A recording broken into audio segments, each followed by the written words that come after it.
Hey there, it's Michelle, and today I wanted to invite you on a walk with me, showing you some things. Some things about what I notice as I go on a walk on our property in nature.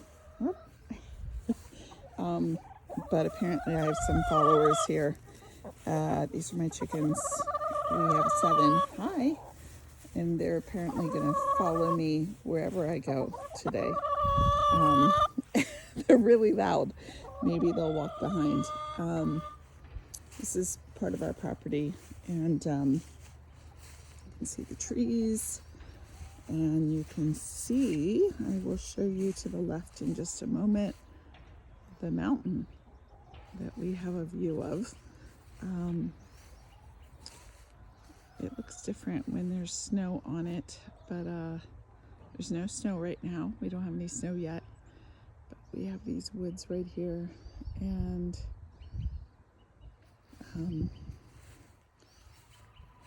what I want to, ooh, I have deer back there.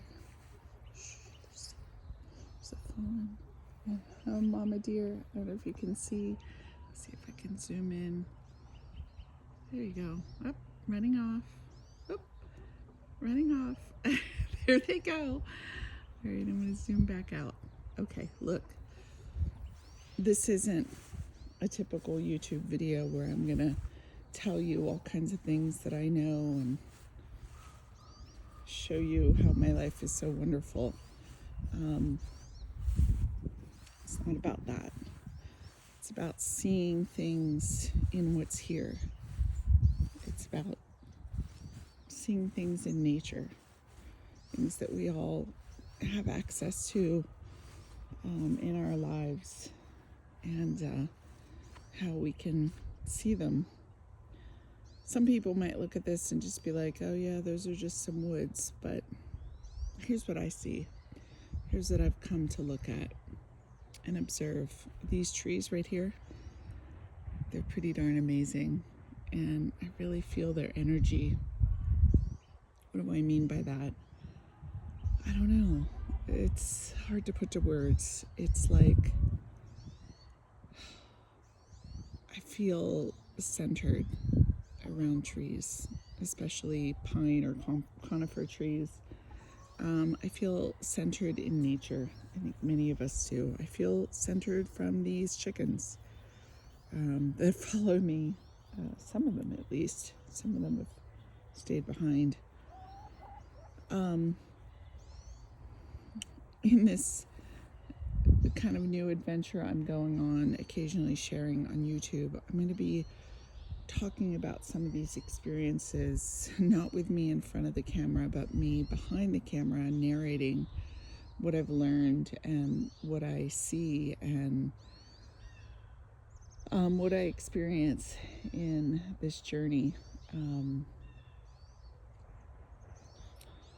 This is what I call inner-led living, when we tune in. Ooh, here are crows or ravens back there, which is pretty cool.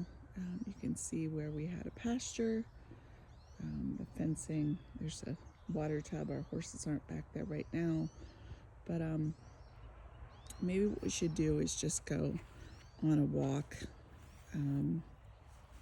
That's our neighbor's house. There's our garage. Let's go on a walk. Oh, there's the crows. There they are. I don't know if you can see them. I don't think you can. They just passed by. But I heard them, and that's what's important. So, there's a chicken. Look, this isn't about making any kind of perfect video. My life is far from perfect. This is about how to find moments of inner-led living in whatever you're experiencing. And sometimes it can be really messy. A lot of times it is, and it's not at all picture perfect or video perfect.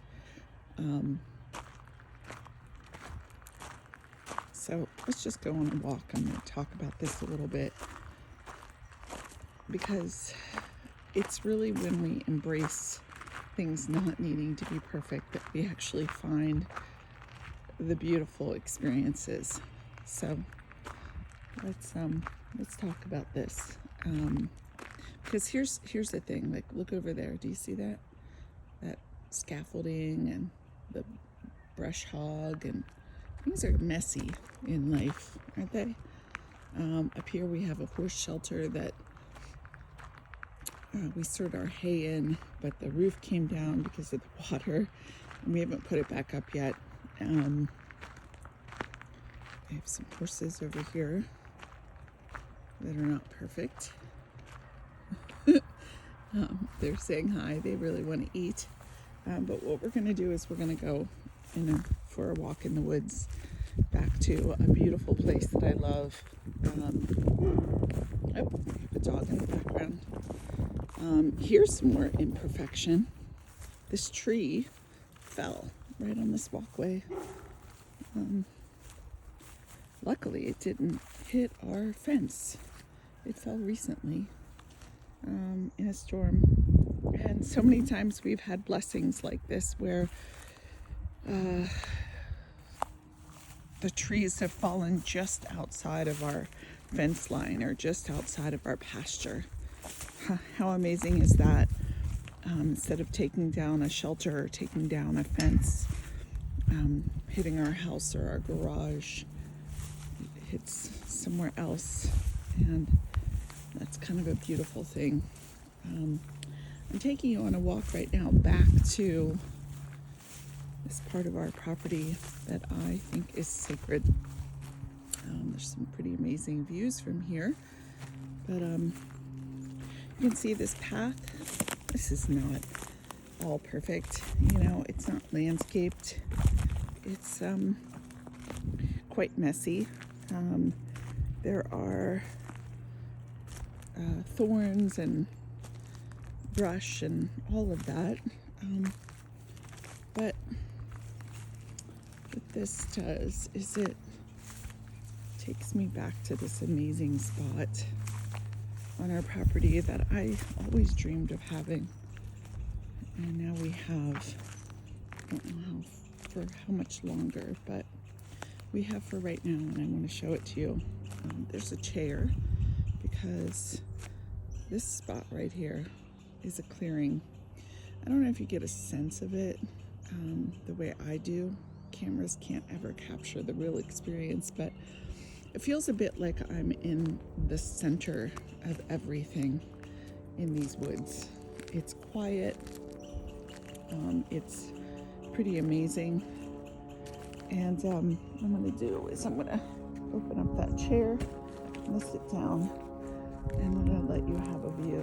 You get to hear the airplane flying overhead. Here's this view. You see the trees. A lot of times when I sit here, I will have squirrels come up to me and birds and even deer. Not super close, but close enough. We have a beautiful birch tree right there that has kind of fallen down. But to me, this is beautiful. It's really why I came to Montana. I love just being in nature. I love being among the trees and hearing the birds, and it informs everything about me being centered. When I don't feel centered, I come here. I come out here and I sit. I didn't always have this though. I lived in a pretty dense urban part of the San Francisco Bay Area in the East Bay where I had to search for a tree. And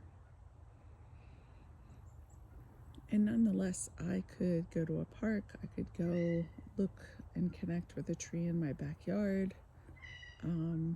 Amidst a lot of ground bark, I started to discover all kinds of amazing things, even in what seemed like a more urban landscape.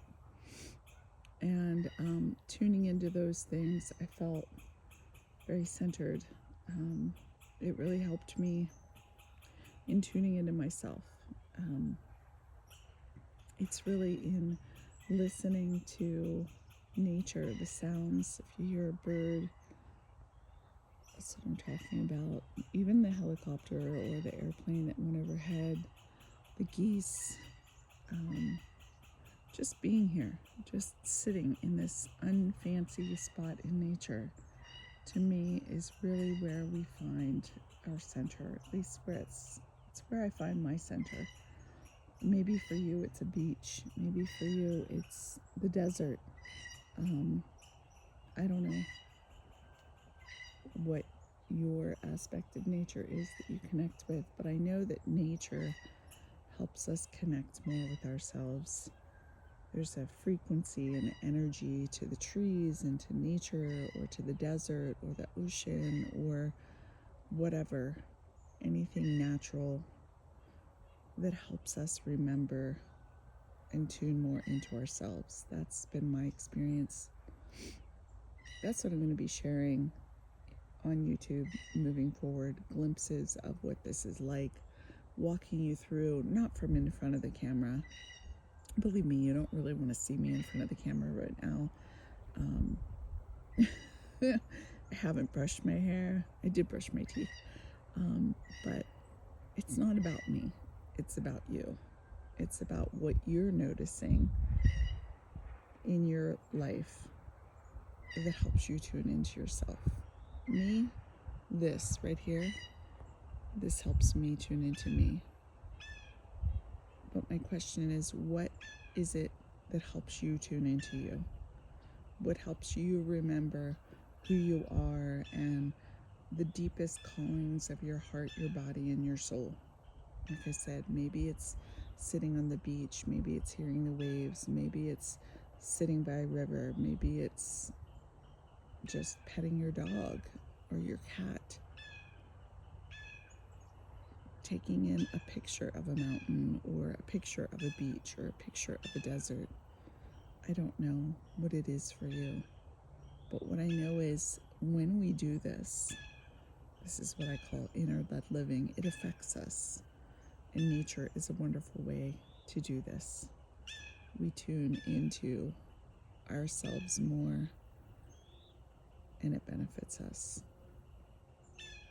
And that is what I'm going to be sharing more of here. Not all the time, but sharing when I feel called to share. Moments like this, experiences like this. Not to show you my wonderful life, but to show you how you can find yours.